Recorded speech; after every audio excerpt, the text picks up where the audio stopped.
Maybe we go to the second one. Okay. Thank you. How was that? How was it? Professor, what's the future of the book? You know, I have great difficulty in predicting the past. So if I could predict the future, I'm very skeptical of my own powers. But people say the future is digital. Of course it's digital. The present is also digital. The danger is oversimplifying, as if it's either digital or analog. My argument is the digital and the analog are mutually reinforcing, mutually complementary. So I think we're moving into a period in history where the communication process will speed up. It will be more diverse, involving sound and images and so on. And it will be more democratic. It will reach more people unless it's monopolized by commercial interests. So I don't know who will win and what the power will be that's organizing this future. But we do know that it will include printed books because more printed books are produced each year than the year before. So the idea that the book is dead is absurd. But that doesn't mean that the digital future isn't getting more and more important.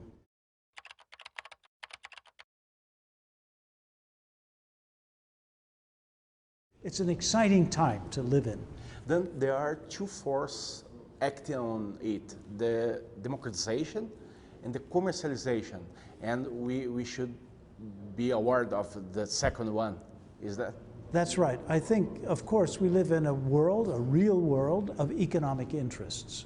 So it would be naive to say everything commercial is bad.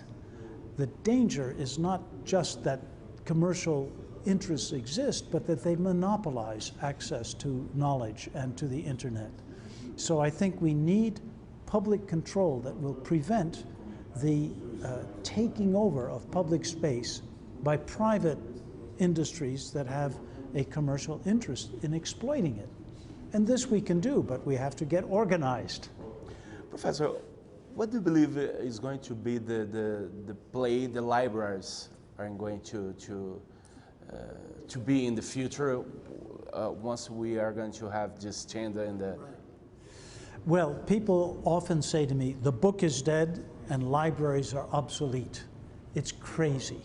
At Harvard, we have more students in the libraries than ever. They love the library. We have one library that is open 24 hours a day. They go there, they study in the nighttime, they study in the daytime. We put a cafe in for them. They now study in groups. When I was a student at Harvard, you just sat at a desk by yourself. Now they have a running discussion. And they have laptops with books together. It's a different atmosphere. And I think it's a healthy atmosphere. It's very good. So libraries have different functions. A university library, of course, has a pedagogical function. But public libraries in the US are more important than ever. I'm a trustee of the New York Public Library. We have neighborhood libraries. In fact, we have 87 of them scattered through New York City. They're full of people. These are people who need access to information, often access to the internet, which they can't get at home because they don't have enough money. So the neighborhood library has a function in helping people get into the digital world as well as the world of print. But what about the child that we see nowadays? They deal with the technology very well. They have very good skills on it. Do you believe they are going to be in the library in maybe 20, 30 years as the young you see in the library nowadays? I don't know.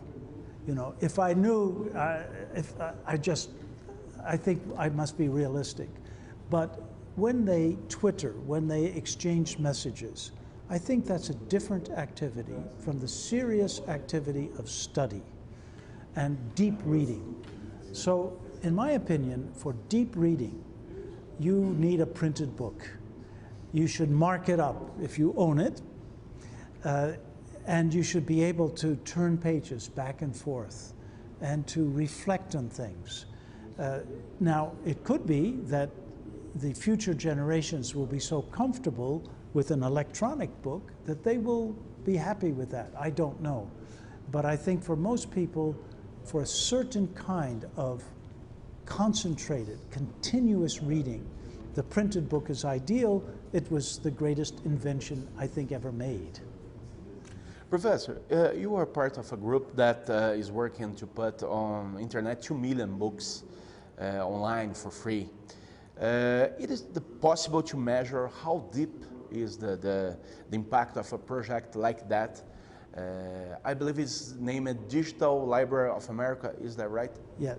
Well, we are creating a digital public library of America.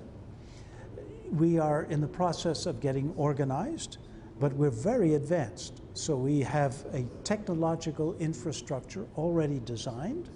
We have funding, we have an organization, and we are going to actually be up and running in April 2013.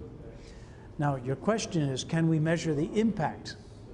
Well, we won't begin until 9 months from now, so I don't know what the impact will be, but it's crucial that we measure things, that we understand the public we're reaching, and also that we have a plan that has a clear objective as to the public.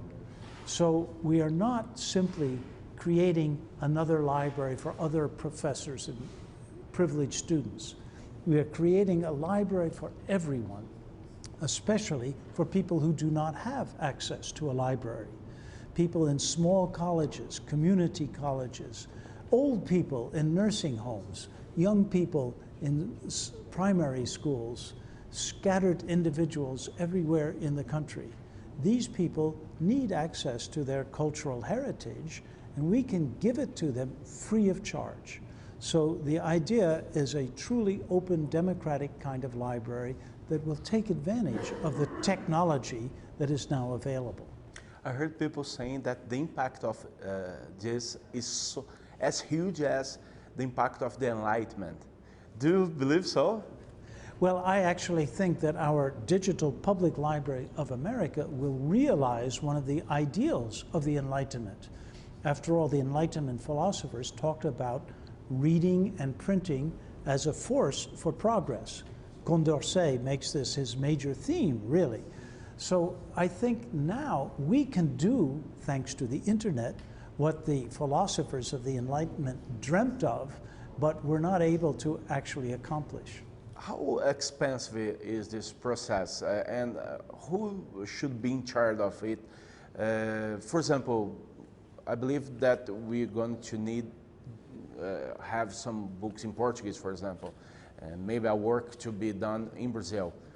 Who do you believe is going to be in charge of it, or should be? Well, I think the public should be in charge of it, and representatives of the public, you must get organized. So it's up to you, the Brazilians, to design this future in a way that benefits you. So I would say be very careful about letting in large companies who want to take over your libraries, digitize them, and then adapt them to commercial uses.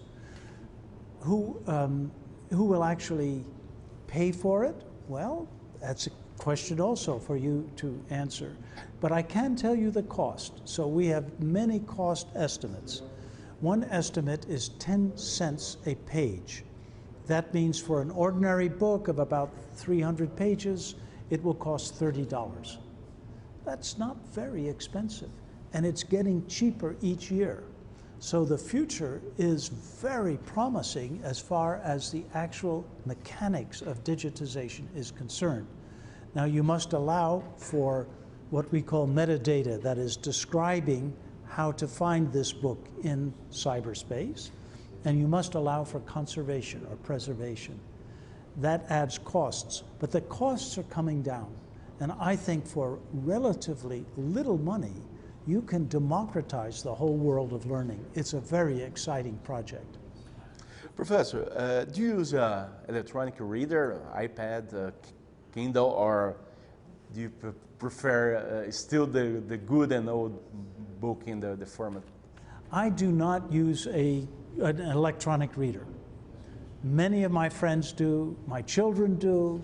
I understand that it has many advantages, but I prefer the traditional book. I like to mark up books. I like to read deeply, intensely. And so for me, this works very well. But I'm a true believer in digitization.